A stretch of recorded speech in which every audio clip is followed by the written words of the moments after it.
खऱ्या अर्थाने पक्षाची बांधणी आणि विशेष करून महिला संघटन अतिशय उत्तम पद्धतीने कार्यरत करण्याच्या दृष्टिकोनातून सशक्त संघटन पश्चिम महाराष्ट्र विभागीय पदाधिकाऱ्यांची कार्यशाळा यांच्या नेतृत्वाखाली या ठिकाणी संपन्न होत आहे। त्या महिला आयोगाच्या अध्यक्षा, महिला राष्ट्रवादी काँग्रेस पक्षाच्या अध्यक्षा रुपालीताई चाकणकर, अतिशय कमी कालावधीमध्ये ज्यांना पक्षाने संधी दिली, परंतु या मतदारसंघातली मक्तेदारी ज्यांनी उत्तम पद्धतीने मोडून काढली ते भोरचे आमदार माझे सहकारी शंकरजी मंडेकर, माझे ज्येष्ठ सहकारी श्री सुरेशजी घुले, लक्ष्मीताई भोसले, योगेशजी बहेल, बाबा धुमा, आवर्जून या ठिकाणी उपस्थित असलेले या जिल्ह्याचे निरीक्षक श्री सुरेशजी पालवे, धुमाताई, मिनलताई साठे, लामटेताई, सूत्रसंचलन करणाऱ्या पिंपरीचे अध्यक्ष कविताताई, पश्चिम महाराष्ट्रातील उपस्थित असलेल्या वेगवेगळ्या जिल्ह्यांतील सर्व सन्मान्य अध्यक्ष पदाधिकारी, राज्य पातळीवरती काम करणाऱ्या त्यांच्या समोर सर्व सन्मान्य व्यासपीठ, काही पत्रकार मित्र असतील, वाहिन्यांचे प्रतिनिधी आणि प्रचंड उत्साहाने सहभागी झालेल्या माझ्या तमाम पश्चिम महाराष्ट्रातील राष्ट्रवादी काँग्रेस पक्षाच्या सहकारी भगिनींनो, एक महत्त्वपूर्ण निर्णय 2 वर्षापूर्वी अजितदादांच्या नेतृत्वाखाली आपण सर्वांनी मिळून त्या कालावधीमध्ये घेतला।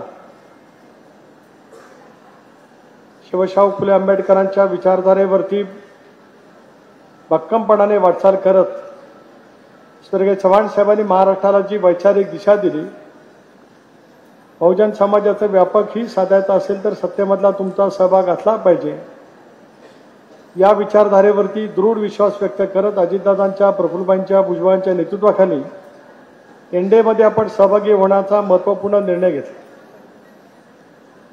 परत त्या गोष्टी विस्ताराने आपल्या समोर सांगण्याची आवश्यकता नाही, परंतु अजूनही आपल्या घेतलेल्या निर्णयाच्या बाबतीमध्ये काहींच्या मनामध्ये जो काही द्वेष, असूया निर्माण झालेली आहे, या संदर्भातली भूमिका जनतेच्या समोर स्पष्ट करण्याचा प्रयत्न करत असतात।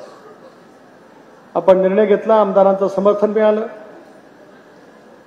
एनडीएमध्ये आदरणीय नेते नरेंद्र मोदी साहेबांच्या नेतृत्वाखाली, अमित भाईंच्या नेतृत्वाखाली आपण सहभागी झालो, पण आपल्या मूळ विचारधारेची नाळ आपण त्या कालावधीमध्ये सुद्धा सोडली नाही। लोकसभेच्या निवडणुकीमध्ये संबंध देशभरामध्ये एक वेगळं वातावरण निर्माण करण्यामध्ये इंडिया आघाडीला यश आलं। भारतरत्न डॉक्टर बाबासाहेब आंबेडकरांनी दिलेली घटना पुन्हा एकदा देशामध्ये एनडीए सत्तेवरती आल्याच्या नंतर बदलली जाईल, अशा पैकीचा ठाम समजूत रुजवण्यामध्ये विरोधकांना देशभरामध्ये यश त्या कालावधीमध्ये मिळालं। पुरोगामी विचाराच्या महाराष्ट्रामध्ये सुद्धा तशाच पैकीचा सातत्याचा प्रयत्न त्या कालावधीमध्ये झाला आणि आपल्याला अनुभवायला मिळालं की महाराष्ट्राच्या या सामाजिक समतेच्या भूमीमध्ये त्यावेळेला फारसं लोकसभेला यश महायुतीला मिळू शकलं। राष्ट्रवादी काँग्रेस पक्ष म्हणून आपण 4 जागांच्या वरती अजितदादांच्या नेतृत्वाखाली आपण लढलो, पण केवळ एकाच जागेच्या वरती त्यावेळेला आपल्याला यश मिळालं, ती रायगडची जागा आहे।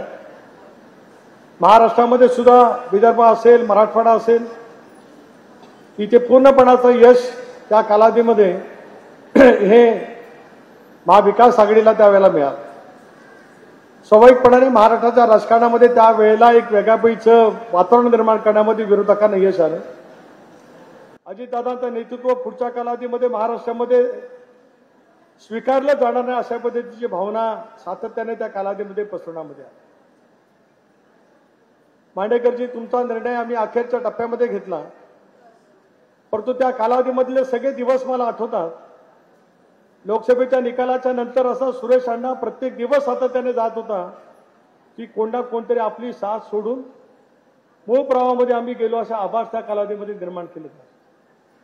वातावरणाची निर्मिती त्या कालावधीमध्ये करण्यात येत होती, परंतु माझ्यासारख्या कार्यकर्त्याच्या मनामध्ये एक ठाम विश्वास होता की अजितदादांचा गेला 30-40 वर्षाचा राजकीय प्रवास ज्या विचारधारेवरती झाला, ज्या पद्धतीने त्यांनी स्वतःच्या कर्तृत्वातून प्रचंड मेहनतीने महाराष्ट्रामध्ये वेगळं स्थान मिळवलं आणि लोकांचं व्यापक हीच विचारधारा मनामध्ये ठेवत ज्या वेळेला सत्तेमध्ये त्याला काम करण्याची संधी मिळाली, त्या कालावधीमध्ये तसुवरी त्या विचारापासून विचलित न होता अजितदादांनी राजकीय प्रवास अतिशय उत्तम पद्धतीने केला होता। पण आम्हाला सर्वांनाच विश्वास होता कितीतरी लोकसभेच्या निवडणुकीमध्ये एक खोटं नॅरेटिव्ह सेट करण्यामध्ये विरोधकांना जर यश आलं असेल तर विधानसभेच्या निवडणुकीमध्ये आपण त्याची पूर्णपणाची भरपाई करू. त्याच वेळेला ज्याचा उल्लेख रुपालीताईंनी या ठिकाणी केला, लेख लाडकी नावाची योजना संबंध महाराष्ट्रामध्ये राबवण्याचं धोरण महायुतीच्या सरकारने त्या कालावधीमध्ये घेतलं आणि एक वेगळंच प्रत्यक्षिने महाराष्ट्राच्या लोकांच्या समोर निर्माण करण्याचा जाणीवपूर्वक प्रयत्न विरोधकांनी केला. योजना फसवी आहे, योजनाची अंमलबजावणी होणार नाही, राज्य सरकार एका बाजूला कर्जबाजारी आहे. अशा वेळेला केवळ मतदारांना आणि विशेष करून महिला भगिनींना आकर्षित करण्याचा प्रयत्न हा सत्ताधारी त्या ठिकाणी करतायत अशी टीका टिप्पणी फार मोठ्या प्रमाणावरती त्या कालावधीमध्ये झाली. उच्च न्यायालयामध्ये सुद्धा या योजनेला आव्हान देण्याचा दुर्दैवी प्रयत्न त्या कालावधीमध्ये विरोधकांच्याकडनं केला.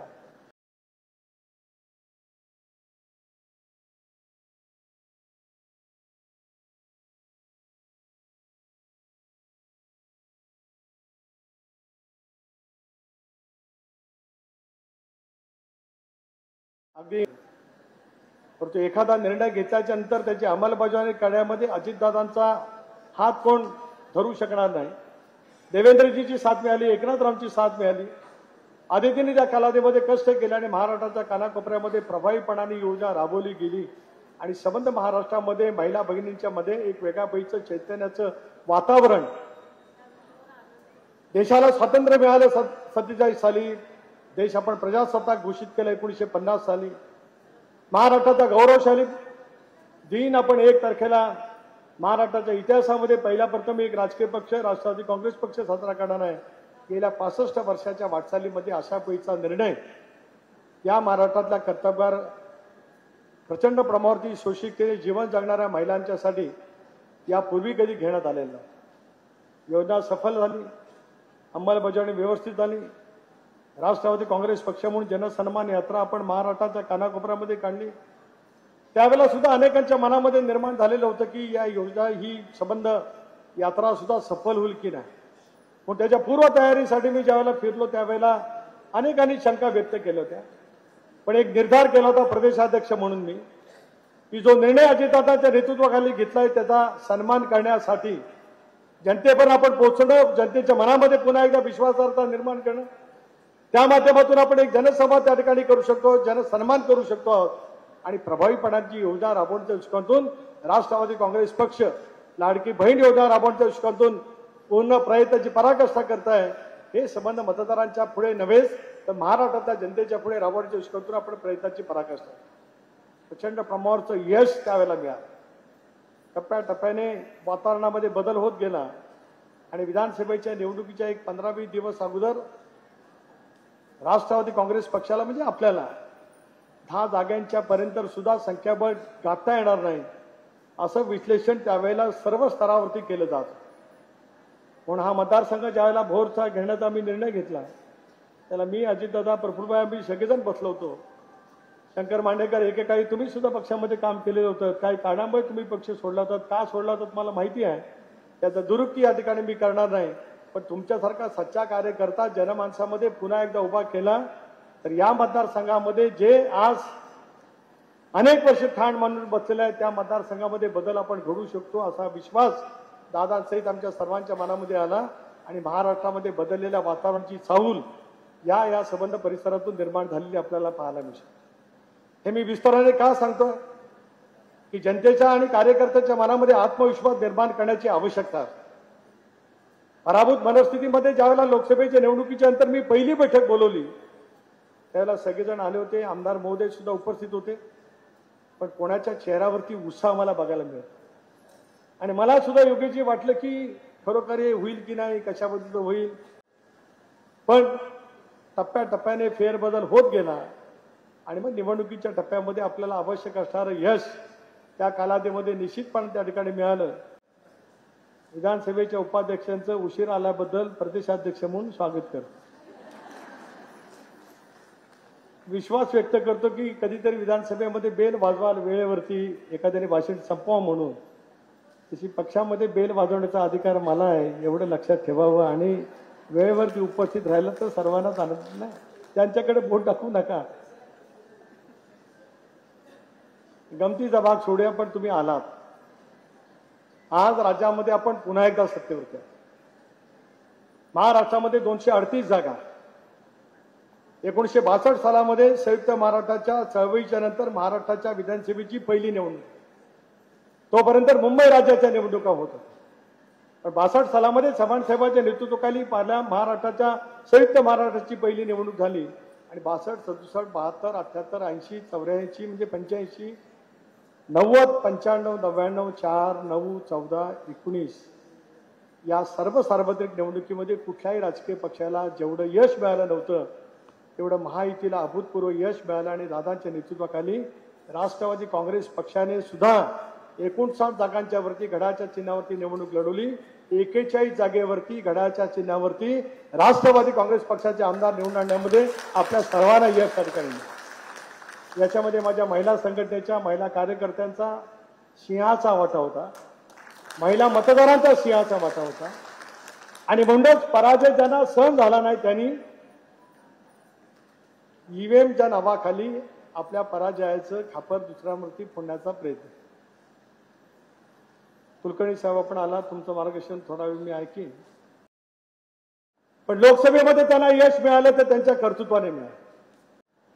आम्ही हारलो तर आम्ही निर्णय वेगळा घेतला म्हणून आम्ही हारलो. त्यावेळेला ईव्हीएम मध्ये काही दोष नाही, पण आम्हाला प्रचंड यश मिळाल्यानंतर ईव्हीएम मध्ये दोष लगेच कसा तयार झाला मला काय कळू शकलं नाही. जिंकण्याची मानसिकता प्रत्येकाचीच असते, पण पराजय स्वीकारण्याची मानसिकता दाखवण्याची आवश्यकता असते. काहींना पराजय मान्य आयुष्यात कधी होत नाही, ते अशापैकी अवय उठवण्याचा प्रयत्न करतात. अखेरच्या टप्प्यामध्ये ज्यांची उमेदवार आम्ही नक्की केली, अगदी अर्ज भरण्याच्या शेवटच्या रात्री एबी फॉर्म पाठवले, त्यांना सुद्धा प्रचंड बहुमताने जनतेने निर्वाचित केलं. आणि मला आज या व्यासपीठावरती सांगायला अभिमान वाटतोय की राज्यातल्या तमाम महिला भगिनींनी प्रचंड प्रमाणावरती साथ महायुतीच्या पाठीमागे उभी केली. म्हणून महाराष्ट्रातलं बदललेलं राजकीय चित्र आम्ही त्या ठिकाणी पाहतो. आता जबाबदारी आपली वाढली. सत्तेवरती आल्यानंतर 5 वर्षाचा एक अढळपैचा प्रवास पुढच्या कालावधीमध्ये करायचा आहे. मोदी साहेबांच्या नेतृत्वाखाली देशामधली वाटचाल त्याच पद्धतीने होणार आहे. अशा वेळेला राष्ट्रवादी काँग्रेस पक्षाचं संघटन पुढच्या 5 वर्षामध्ये मजबूत करणं हे आव्हान आपल्या सर्वांच्या समोर त्या ठिकाणी. पण अनेक वेळाला पाहायला मिळतं की ज्याला लोकसभेच्या निवडणुकीच्या नंतर पराजय झाल्यानंतर अनेक माणसं सोडून जात होती आणि निवडणुकीचं यश मिळाल्याच्या नंतर जी माणसं दिसत नव्हती ती पण दिसायला लागली. सत्ता हे असं एक विचित्र साधन आहे की ज्याच्यातून काम करणारे कार्यकर्ते पराकोटीची मेहनत घेत असतात पडत्या काळामध्ये, संघर्षाच्या कालावधीमध्ये. पण सत्ता आल्यानंतर त्या सत्तेच्या साठी येणाऱ्यांची संख्या सुद्धा काय कमी नसते. पण मी असा कार्यकर्ता की पडत्या काळामध्ये ज्यांनी काम केलं त्यांची ओळख ठेवूनच त्यांना कशा पद्धतीने या सत्तेच्या माध्यमातून अधिक राजकीय ताकद देता येईल याच गोष्टीवरती भर ठेवण्याचा प्रयत्न त्या ठिकाणी होणार. म्हणून आज रुपालीताई तुम्ही आणि तुमच्या सर्व सहकाऱ्यांनी पश्चिम महाराष्ट्राच्या सीमित या परिसरापुरती आपण एक विभागीय सशक्त संघटन महिला भगिनींचं उभं करण्यासाठी कार्यशाळा या ठिकाणी आयोजित केली. राष्ट्रवादी काँग्रेस पक्षाला स्थापन होऊन 26 वर्षाचा कालावधी त्या ठिकाणी पार पाडलेला. मला आठवतं की ज्यावेळेला आपण निर्णय घेतला ज्याचा उल्लेख मगाशी अध्यक्षांनी या ठिकाणी केला, मुंबईच्या शनिवारकान हॉलमध्ये संबंध महाराष्ट्राचा कानाकोपऱ्यातील महिला भगिनी त्या ठिकाणी आल्या. त्यांनी त्याचं वर्णन केलं, भगवं वादळ, लाल वादळ, लाल लाल लाल शब्द चुकला, लाल लाल वादळ म्हणून त्यांनी वर्णन केलं. आज सुद्धा काहीतरी वेगळं वादळ आलं असं काहीतरी ते बोलल्या.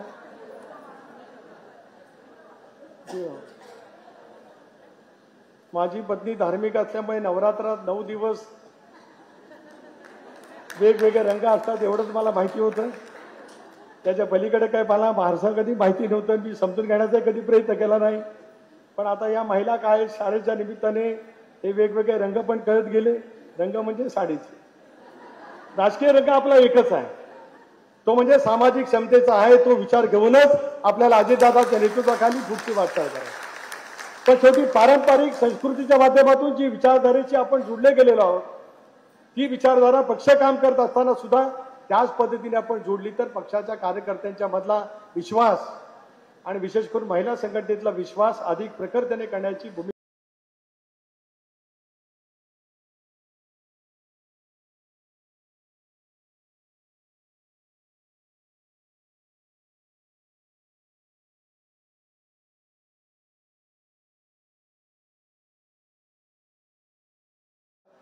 हाच होता की अत्यंत योग्य वेळेला रुपालीताई तुम्ही हा निर्णय घेतला की पुढची 5 वर्ष महाराष्ट्राला स्थिर सरकार त्या ठिकाणी दिलं जात असताना दादाच्या नेतृत्वाखाली देवेंद्रच्या नेतृत्वाखाली महाराष्ट्रामध्ये फार मोठ्या प्रमाणावरती केंद्र आणि राज्य सरकारच्या माध्यमातून पायाभूत सुविधांचं जाळं आपण निर्माण करत असताना महिलांचा सहभाग या योजनांच्या मध्ये असला पाहिजे आणि महिलांचा सहभाग पक्षाचं संघटन अतिशय उत्तम पद्धतीने मजबूत करण्याच्या प्रक्रियेमध्ये सुद्धा असला पाहिजे हाच विचार मनामध्ये ठेवत आपण ही कार्यशाळा या ठिकाणी आयोजित केली. 2, 2.5, 3 वर्ष राज्यातल्या स्थानिक स्वराज्य संस्थांच्या निवडणुका झाल्या नाही. 50% आरक्षण दिलं गेलंय. त्याच्यामुळे आज मे महिना आलाय त्याच्यामुळे सर्वोच्च न्यायालयामध्ये ओबीसीच्या आरक्षणात संदर्भाची याचिका दाखल आहे. त्याचा निर्णय होईपर्यंत स्थानिक स्वराज्य संस्थांच्या निवडणुका होणार नाही. पण त्याच्याचा निर्णय लवकरात लवकर लागावा असा राज्य सरकारच्या माध्यमातून प्रयत्न होतोय.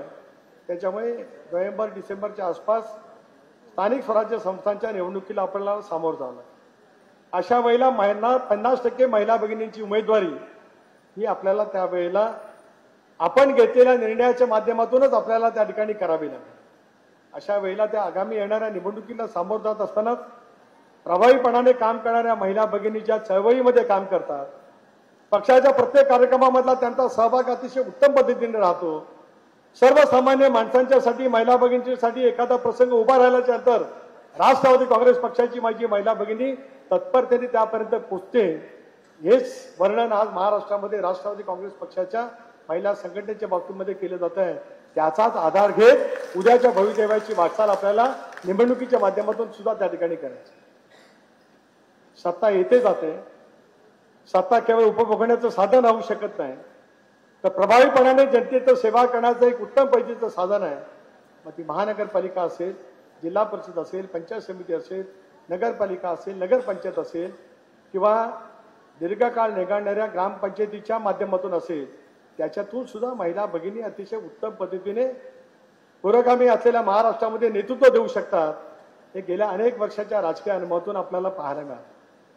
पण ज्यावेळेला आपण निर्णय घेतो त्या निर्णयाचं समर्थन महाराष्ट्रातल्या जनतेच्या माध्यमातून मिळतं त्याला हा नवा राजकीय प्रवास करत असताना नव्या भूमिकेची ओळख सुद्धा विशेष करून महिला संघटनेच्या माध्यमातून उद्याच्या सत्तेमधल्या सहभागी असणाऱ्या महिला भगिनींची वाटचाल सुद्धा प्रभावीपणाने करण्यासाठी त्या कार्यशाळेचा उपयोग निश्चितपणाने त्या ठिकाणी.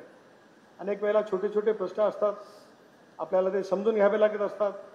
कधी पंचायत समितीमध्ये असतात, कधी तहसीलदारकडे असतात, महापालिकेच्या वार्ड ऑफिसरकडे असतात, कधी उपायुक्तकडे असतात, कधी आयुक्तांकडे असतात. जनतेच्या मनामध्ये काही वेळेला आक्रोश निर्माण होत असतो. अशा वेळेला राष्ट्रवादी काँग्रेस पक्षाच्या महिला पदाधिकाऱ्यांना तो प्रश्न समजला आणि त्या प्रश्नाची योग्य पद्धतीची मांडणी त्या स्थानिक स्वराज्य संस्थांच्या अधिकाऱ्यांच्याकडे आपण योग्य पद्धतीने केली आणि आपलं नेतृत्व असं आहे की ज्या नेतृत्वाचा एक तऱ्हेचा मी धाका शब्द वापरणार नाही, दरारा वापरणार नाही, पण आदरयुक्त भीती इतकी प्रशासनावरती उत्तम अजितदादांची पकड आहे की अजितदादांच्या नावाखाली पक्षाचा कोणी कार्यकर्ता महिला भगिनी कुठल्याही अधिकाऱ्याकडे गेली तर त्याला त्याच पद्धतीने सन्मान ठेवत त्याचं उत्तरदायित्व त्या अधिकाऱ्यांच्याकडनं होईल याच्यात माझ्या मनामध्ये शंका असते. पण ते यावेळेला त्यांचा प्रतिसाद मिळेल त्यावेळेला त्या कारणासाठी आपण जातो त्याची थोडीफार माहिती आपल्याला सुद्धा असणं आवश्यक असू शकते. मला विश्वास आहे की प्रसादजी आपण असाल, भीम रासकरजी असतील ते या पद्धतीने मार्गदर्शन करतील की माझ्या या पश्चिम महाराष्ट्रातील या 5 जिल्ह्यांतील असलेल्या महिला पदाधिकारी उद्याच्या राज्य सरकारच्या वेगवेगळ्या स्तरावरच्या त्या ठिकाणी प्रतिनिधी असणार आहेत. अशा वेळेला लोकशाहीचा गाभा, प्रशासनाचं महत्त्व आणि अनेक कल्याणकारी योजना त्यांना स्वतःला माहिती असणं हे अत्यंत महत्त्वाचं ठरू शकणार आहे. म्हणून महायुतीमध्ये आपण आहोत याची मला जाणीव आहे. महायुतीच्या माध्यमातूनच आपण पुढची वाटचाल करणार आहोत. राष्ट्रवादी काँग्रेस पक्ष म्हणून आपलं स्वतंत्र अस्तित्व कालही होतं, आजही आहे आणि उद्याच्या भवितव्यामध्ये सुद्धा राहणार आहे. त्याच्यात कोणाच्या मनामध्ये काय संदेह असते काय कारण. त्यावेळेला आपल्या संघटनेच्या पदाधिकाऱ्यांची स्वतंत्रपणाची ओळख, वेगवेगळ्या पदावरती ज्या वेळेला जनतेच्या माध्यमातून आपण विश्वासाने निवडून जाऊ, त्याला एक उत्तम प्रशासक म्हणून आपली झाली पाहिजे, त्याची पायाभूत सुरुवात आज या माध्यमातून आपण या ठिकाणी करणार. मी 84 ला राजकारणात आलो, 85 ला मला विधानसभेची उमेदवारी स्वर्गीय वसंतदादा पाटील यांच्यामुळे मला मिळाली काँग्रेस पक्षाची. या कालावधीमध्ये या देशामध्ये लोकशाहीच्या माध्यमातून 52 सालापासून सार्वत्रिक निवडणुका झाल्या. पंडित जवाहरलाल नेहरू, इंदिराजी यांच्या नेतृत्वाखाली निवडणुका लढल्या गेल्या. 77 ला 76 ला आणीबाणीचा अतिरेक झाल्याच्या नंतर जयप्रकाश नारायण यांच्या नेतृत्वाखाली सुद्धा संबंध देशभरामध्ये एक वेगळं वादळ त्या काळात निर्माण झालं होतं. पण जेवढं बहुमत त्यावेळेला संसदेमध्ये मिळालं होतं तेवढं बहुमत 1984 साली इंदिराजींच्या हत्येच्या नंतर राजीव गांधीच्या नेतृत्वाखालच्या काँग्रेस पक्षाला मिळालं आणि 400 पेक्षा जास्त जागा त्यांच्या संसदेमध्ये निवडल्या. त्यावेळेला हाताच्या पंजावरती 1985 साली म्हणजे बरोबर आजपासून 40 वर्षापूर्वी मी महाराष्ट्राच्या विधानसभेची निवडणूक माणगाव मतदारसंघातून लढलो. काही थोड्याशा मताने पराभूत झालो, काही राजकीय कारणांच्यामुळे, पण थांबलो नाही. समजून घेतलं. मग मी संजय गांधीचा अध्यक्ष झालो, दक्षता समितीचा अध्यक्ष झालो. का सांगतोय मी? शेवटी जनतेच्या प्रश्नाची गांभीर्य समजून घेण्याच्या मानसिकतेमध्ये आपण पहिल्यापासून असलो की मग आपण पदावरती गेल्याच्या नंतर त्या पदामुळे आपली उंची वाढली नाही, तर आपल्यामुळे ते पद वाढलेलं आहे. या पद्धतीने आपण काम करण्याची मानसिकता माझ्या महिला भगिनींनी पुढच्या कालावधीमध्ये दाखवायची आहे. याच्यासाठी ती आजची कार्यशाळा. मी स्वतःच वेगळ्या अर्थाने या ठिकाणी उदाहरण देण्याचा प्रयत्न करत नाही, पण शेवटी मग प्रश्न त्याच्यामध्ये अनेकांचं मार्गदर्शन त्या ठिकाणी लाभलं. अंतुले साहेबांचं लाभलं, शरद पवार साहेबांचं लाभलं, विलासरावांचं सुद्धा लाभलं. त्यामुळे प्रशासनाचं एकदा गाभा तुम्हाला कळणार. स्वर्गीय चव्हाण साहेबांनी सांगितलं होतं की घोडेस्वार यशस्वी कधी होऊ शकतो? बेलगामपणाने धावणाऱ्या घोड्यावरती बसणारा घोडेस्वार त्याच्या हातातल्या लगामीचं सामर्थ्य त्याला कळलं तर तो घोडेस्वार यशस्वी होऊ शकतो. प्रशासनाचं सुद्धा तसंच आहे. त्याच्यावरती योग्य पद्धतीने अंकुश लावणारा, लगाम हातामध्ये ठेवणारा उत्तम प्रशासक असला की त्याचं काम सुद्धा त्या पद्धतीने होऊ शकतं. उद्याच्या भवितव्यामध्ये आपल्याला या जबाबदारीने महाराष्ट्रामध्ये काम करायचं आहे. त्याच्यासाठीच आजची कार्यशाळा आहे. म्हणून त्या कार्यशाळेचं महत्व मोठं आहे, हे आपण समजून घ्यावं. तुम्ही उत्तम पद्धतीची तयारी या ठिकाणी केली. वेगवेगळे प्रश्न आपापल्या स्तरावरचे समजून घेण्याचा प्रयत्न त्या ठिकाणी करावा आणि त्याची सांगड संघटनेशी घालण्याची आवश्यकता. पण एका बाजूला काम होत राहील, पण कोणामुळे काम झालं? राष्ट्रवादी काँग्रेस पक्षामुळे काम झालं. राष्ट्रवादी काँग्रेस पक्षाने संकटाच्या कालावधीमध्ये आपल्याला दिशा दिली, आपल्याला मदत केली. ही भावना जनतेच्या मनामध्ये अधिक रुजू करायची असेल तर अधिक सतर्क राहून काम करण्याची आवश्यकता आहे. आणि मला असं वाटतं की सत्तेवरती आल्याच्या नंतर अनेक वेळेला या गोष्टीकडे दुर्लक्ष होतं, पण मला अभिमान वाटतोय की राष्ट्रवादी काँग्रेस पक्ष या बाबतीमध्ये सतर्क राहून काम करत आहे. त्याच्यामध्ये माझ्या महिला संघटनेने पहिलं पाऊल उचललं, त्याचा सुद्धा आवर्जून उल्लेख या निमित्ताने मी करू शकतो. याची आवश्यकता आहे. म्हणजे उद्या मलाही तसं शिबिर आयोजित करावं लागेल. युवकांना सुद्धा आयोजित करण्याच्या बाबतीमध्ये सूचित करावंच लागेल. गमतीचा भाग सोडा, परंतु पक्षाचं संघटन यशस्वीपणाने मजबूत करायचं असेल, कारण निवडणुकीचा एक टप्पा जिंकला म्हणजे आपली आव्हानं संपली नाही. यश मिळतं, पण ते यशाच्या बाबतीमध्ये जमिनीवरती पाय ठेवूनच आपण काम करण्याची मानसिकता योग्य पद्धतीने दाखवली तर त्याचं सातत्य टिकू शकतं. एक वेळ एका कारणामुळे तुम्हाला यश मिळेल, दीर्घकाळ ते यश जर का आपल्याला टिकवायचं असेल तर प्रचंड मेहनत घेण्याची आवश्यकता असते आणि सातत्य टिकवण्याची गरज त्या ठिकाणी असते. मला असं वाटतं की दादांच्या नेतृत्वाखाली राष्ट्रवादी काँग्रेस पक्ष याच पद्धतीने पुढची वाटचाल करत आहे. त्याच्यामध्ये आमचं महिला संघटन निश्चितपणाने प्रभावीपणाची भूमिका बजवेल, याच्यात माझ्या मनामध्ये शंका काय का. प्रशासकीय भाग झाला, पण याच्या पलीकडे सुद्धा सार्वजनिक जीवनामध्ये अनेक क्षेत्र आहेत. राजकारण आपण 20% करणारच आहोत, तो तर एक महत्वाचा गाभा प्रत्येक राजकीय पक्षाचा असतोच, पण त्याच्या पलीकडे जनतेशी आमची काहीतरी बांधिलकी आहे. सर्व क्षेत्रामध्ये असलेल्या प्रत्येक बाबतीमध्ये सुद्धा आम्ही त्याच पद्धतीने लक्ष घालून काम करतो आहोत. सत्तेसाठी नाही, तर सत्तेचा योग्य पद्धतीने वापर करत या सर्व दूर क्षेत्रामध्ये सुद्धा 30 पाऊल वाट राष्ट्रवादी काँग्रेस पक्ष पुढच्या कालावधीमध्ये टाकणार आहे. या विश्वासानेच आज संध्याकाळपर्यंत हे वेगळं नवचैतन्य आपल्या मनामध्ये निर्माण करण्याची आवश्यकता आहे. ते आपण साधाल याच्यात माझ्या मनामध्ये ती मात्र शंका आहे. म्हणूनच मला सांगायला सुरेशांना अभिमान वाटतोय. आपण ज्यावेळेला 1 मेला मुंबईला याल आणि कार्यक्रम बघाल त्याला तुम्हाला पाहायला मिळेल 65 वर्ष 1 मे 1960 साली पहिला कार्यक्रम शासनाच्या वतीने हा शिवाजी पार्कच्या ऐतिहासिक मैदानावरती झाला. त्याच्यानंतर असा कार्यक्रम कधीही कुठल्याही राजकीय पक्षाने केला नाही. पण दादांच्या प्रफुल्लांच्या नेतृत्वाखाली राष्ट्रवादी काँग्रेस पक्षाने पाऊल उचललंय आणि परवापासून त्याला उत्तम पैसा प्रतिसाद मिळतोय. शेवटी महाराष्ट्राची अस्मिता काय राज्यामध्ये देशामध्ये महाराष्ट्र एक विकसित राज्य म्हणून ज्या पद्धतीने गौरवशाली वाटचाल झाली त्या वाटचालीचे टप्पे कशा पद्धतीने घडत गेले. शाहू फुले आंबेडकरांची सामाजिक समता आम्ही कशा पद्धतीने जतन केली वाढवली आणि तीच घेऊन आम्ही पुढच्या कालावधीमध्ये वाटचाल करणार आहोत. आणि विशेष करून महात्मा ज्योतिबा फुले आणि सावित्रीबाई फुलेंनी ज्या स्त्रियांच्या मूलभूत हक्कासाठी वैचारिक लढा दिला त्या लढ्याचं सामर्थ्य मनामध्ये ठेवत तीच गौरवशाली वाटचाल आम्हाला पुढच्या कालावधीमध्ये करायचं आहे. त्याच्यामध्ये राष्ट्रवादी काँग्रेस पक्षाचं महिला संघटन त्या विचाराला अनुरूप पद्धतीचं काम उद्याच्या भविष्यामध्ये करेल असा विश्वास मला स्वतःला त्या ठिकाणी मागतो. म्हणूनच आपण 65वा महाराष्ट्राचा स्थापनेचा गौरवशाली वर्धापन दिन त्या ठिकाणी करतो. मराठी भाषा गौरव दिन आपण साजरा केला. आपल्या मराठी भाषेला अभिजात भाषेचा दर्जा मिळावा म्हणून आपण देशभरामध्ये प्रयत्न केले. मी संसदेमध्ये 5 वर्ष मराठीमध्ये भाषण करत आलो. अनेकांना संसदेमधल्या वाटायचं की मला इंग्रजीत बोलता येत नाही म्हणून मी काहीतरी सबब करून मराठीत बोलतोय. पण कदाचित माझ्याकडे बघण्याचा काहींचा दृष्टिकोन वेगळा असेल म्हणून कदाचित ते असेल मला माहीत नाही. पण आज मराठी भाषेला अभिजात भाषेचा दर्जा मिळाला. आपली मराठी मायभाषा ही अतिशय समृद्ध भाषा आहे. संत श्रेष्ठ ज्ञानेश्वर माऊली जगद्गुरू तुकोबारायांनी या मराठी भाषेला संत वाङ्मयाच्या माध्यमातून एक प्रचंड प्रमाणाचं सामर्थ्य मिळवून दिलं. त्या सामर्थ्याची वाटचाल ज्या पद्धतीने तुम्ही आम्ही सिंचन करतो आहोत त्याच्यातून महाराष्ट्राची अस्मिता आपल्याला जागृत करायची. मी अनेक राज्यामध्ये फिरतो ताई त्याला त्या अशा भाषेमध्ये त्या त्या ठिकाणची प्रादेशिक अस्मिता जतन करण्याचा प्रयत्न केला. पण अख्या त्या त्या राज्यात तीच मायबोली असते. पण आपल्या महाराष्ट्राची गुणवैशिष्ट्य वेगळी आहे. आपण विदर्भामध्ये गेलो मराठी भाषा तीच ते वेगळ्या पद्धतीने बोलली. थोडंसं पश्चिम विदर्भात आलो की थोडंसं आणखीन वेगळं बोललं जातं. अर्थ तोच भाषा तीच पण बोलण्याची पद्धती. मराठवाड्यामध्ये आलो की आणखीन वेगळं बोललं. खानदेशामध्ये गेलं की अरणी भाषेमध्ये बोललं जातं. आदिवासी भाषा बोलली जाते. उत्तर महाराष्ट्राची भाषा वेगळी. थोडं पालघर ठाण्याच्या आसपास आलो की आणखीन वेगळी मराठी भाषा बोलली जाते. माझ्या रायगडच्या आसपास आलो की आगरी कोळी भाषा आणखीन बोलली जाते.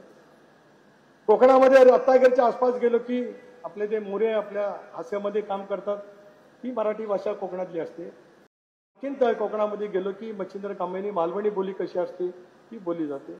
थोडंसं तिथून वरती गेलो की कोल्हापूरला आपण गेलो नाथ खोळा बोललं जातं. कोल्हापूरच्या भाषेत आता कोल्हापूरच्या महिला भगिनी आल्यात की मला माहीत नाही ते बोललं जातं. सांगलीची भाषा वेगळी. साताराची आणखीन वेगळी. सोलापूरची आणखीन वेगळी. आणि पुणे तिथं काय होणे पुणे आणखीनच वेगळं. तुम्ही बोला मी नाही बोलणार. एखाद्याला अनुल्लेखाने गप्प बसवायचं असेल तर पुणेरी भाषे इतका प्रभावी भाषा कुठली असू शकते.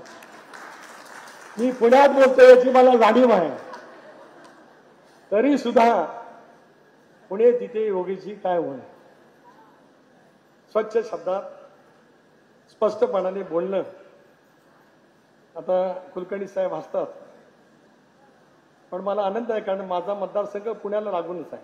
मुळशी गेलं की लगेच रायगड लागतं. माझ्यावरती सुद्धा पुण्याचा प्रभाव आहे नाही अशातला का भाग नाही. फक्त तेवढाच आहे असं नाही. सुरेशांना जेवढा तुम्हाला वाटतो तेवढा राजकीय आहे त्याच्यामध्ये शंका काही कारण नाही. पण या गुणवैशिष्ट्यासह मराठी मायबोलीचं महत्त्व आज देशाच्या कानाकोपऱ्यामध्ये इतक्या प्रभावी पद्धतीने गेलेलं आहे. ते टिकवण्याच्या दृष्टिकोनातून मराठी भाषा गौरव दिन आपण साजरा केला. ही सुद्धा एक वेगळ्या क्षेत्रातली एक अभिमानाची गोष्ट एक राजकीय पक्ष करू शकतो तो राष्ट्रवादी काँग्रेस पक्ष करू शकतो. हे महाराष्ट्रामध्ये आपण शिल्पकार राम सुतार आम्ही कार्यक्रम केला त्यावेळेला सगळ्या भगिनी होत्या. शंकरजी तुम्ही येऊ शकला नव्हता. अण्णा बनसोडे तर आलेच नव्हते. आता येतील 1 तारखेला. मराठी भाषा गौरव दिनाला तुम्ही नव्हता. राम सुतारांचं वय होतं 100 वर्ष 8 दिवस. आम्ही ज्यावेळेला त्यांना सन्मानित केलं होतं, वय वर्ष 100 असलेल्या शिल्पकार राम सुतारांचा आम्ही सन्मान केला. त्यांना पद्मश्री मिळाला म्हणून सन्मान केला, त्याचा योगदानाचा सन्मान केला आणि महाराष्ट्राच्या सरकारने त्यांना महाराष्ट्र भूषण म्हणून सर्वोच्च पुरस्काराने सन्मान केला. अशोक सराफ, दिलीप वेंगसरकर, मधु मंगेश कर्णिक या सगळ्यांना आपण त्या ठिकाणी सन्मान केला. त्या वेगवेगळ्या क्षेत्राची जवळीक ही राष्ट्रवादी काँग्रेस पक्षाची आहे, पुढच्या कालावधीमध्ये राहणार आहे. माझ्या महिला संघटनेला सुद्धा माझी विनंती आहे की विभिन्न क्षेत्रामध्ये सुद्धा आपली संवाद, मग क्रीडा क्षेत्राचे असेल, कला क्षेत्राचे असेल, या सर्व क्षेत्राशी जर का आपण योग्य पद्धतीने ठेवला, राष्ट्रवादी काँग्रेस पक्ष केवळ राजकारण किंवा सत्तेचं राजकारण करणारा पक्ष नाही, तर सर्व समावेशक विचारधारेवरती वाटचाल करणारा अजितदादांच्या नेतृत्वाखालचा पक्ष आहे. याला अधिक भक्कमपणा आणि आधार देण्याचं काम सर्वाधिक कोण करू शकतं, तर माझी महिला संघटना करू शकतो असा विश्वास माझ्या मनामध्ये आहे. त्या विश्वासाला सार्थकी ठरवण्याचं काम उद्याच्या कालावधीमध्ये आपल्याला सर्वांना त्या ठिकाणी करायचं. टीका टिप्पणी होत राहील. अनेक वेळेला एखादं चांगलं काम केल्याच्या नंतर टीका होत असते. अनेकांच्या मनामध्ये पराकडीचा द्वेष त्या ठिकाणी निर्माण होत असतो. हा द्वेष व्यक्तिगत मानसिकतेतून असतो, पण याच्यामुळे आपल्याला आपलं काम थांबण्याची गरज नाही. आपली चाल आपण गजराजासारखी चालू ठेवली तर ज्यांना जे बोलायचं असेल त्यांना बोलत राहू द्या.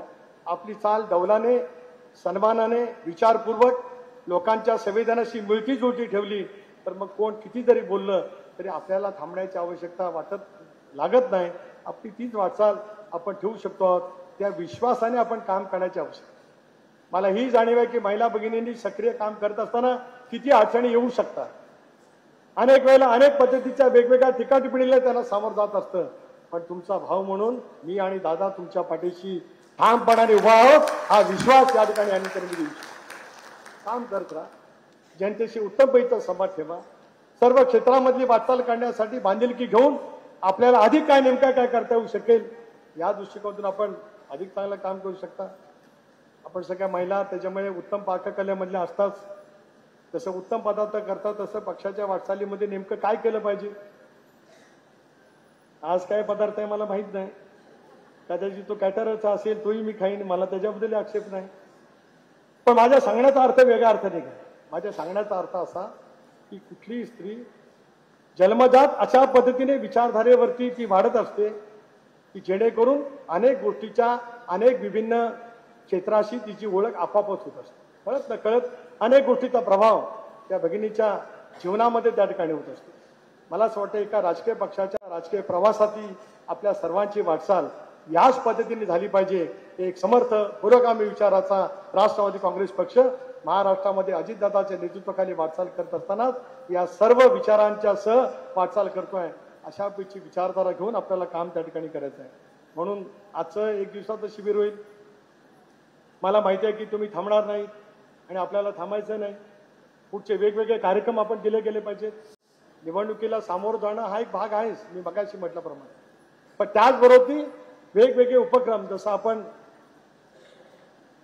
गणरायाचं आगमन झाल्याच्या नंतर करत असतो, नवरात्रामध्ये करत असतो, रक्षाबंधनाच्या निमित्ताने वेगवेगळे उपक्रम म्हणजे राष्ट्रवादी काँग्रेस पक्षाच्या महिला संघटन करत असतं, तसे आणखीन वेगवेगळे उपक्रम करण्याच्या दृष्टीकोनातून जे जे आपण प्रस्ताव प्रदेश पक्षाच्याकडे द्याल त्या प्रत्येक प्रस्तावाचा योग्य पद्धतीने विचार करत शेवटी आपली स्वतंत्रपणाची अस्मिता आणि ओळख ही करण्यासाठी आपण योग्य पद्धतीने वाटचाल करावी. एवढंच आजच्या या शिबिराच्या निमित्ताने या ठिकाणी मी आपल्याला विनंतीपूर्वक नमूद करू इच्छितो आहे. पश्चिम महाराष्ट्र हा विचाराचा बालेकिल्ला आहे. सर्व क्षेत्रामध्ये अग्रेसर पद्धतीने आहे. मराठवाड्याच्या संतांच्या भूमीमध्ये सुद्धा याच पद्धतीने पक्षाचं संघटन आहे. यावेळेला अभूतपूर्व असं यश विदर्भाने आपल्याला दिलं. या नाशिक जिल्ह्याने आपल्यापैकी माहीत असेल की नाही मला माहीत नाही, पण स्वर्गीय चव्हाण साहेब ज्यावेळेला पंडित नेहरूंच्या विनंतीवरून देशाचे संरक्षण मंत्री झाले चीनच्या आक्रमणाच्या नंतर, त्यावेळेला चव्हाण साहेबांना लोकसभेवरती बिनविरोध देणारा जिल्हा तो नाशिक जिल्हा. त्या नाशिक जिल्ह्याने सुद्धा यावेळेला 100% यश अजितदादांच्या नेतृत्वाखाली राष्ट्रवादी काँग्रेस पक्षाने दिलं. तो माझा उत्तर महाराष्ट्राचा परिसर असेल, मुंबईसह कोकण असेल, या सगळ्याच परिसरामध्ये आपल्याला पुढची वाटचाल त्या ठिकाणी करायची आहे. त्याची अतिशय उत्तम पद्धतीची सुरुवात आपण या ठिकाणी केलीत, याच्याबद्दल आपले अभिनंदन करतो. आपल्या सर्वांचे आभार मानतो. आज दादा संगमेश्वरला आहेत, छत्रपती संभाजी महाराज यांना ज्या ठिकाणी त्या कालावधीमधली फंद फितरी होऊन औरंगजेबाने त्यांना पकडलं, त्या कसबाच्या परिसरातलं एक स्मारक यथोचित करण्यासाठी दादा त्या ठिकाणी आहेत.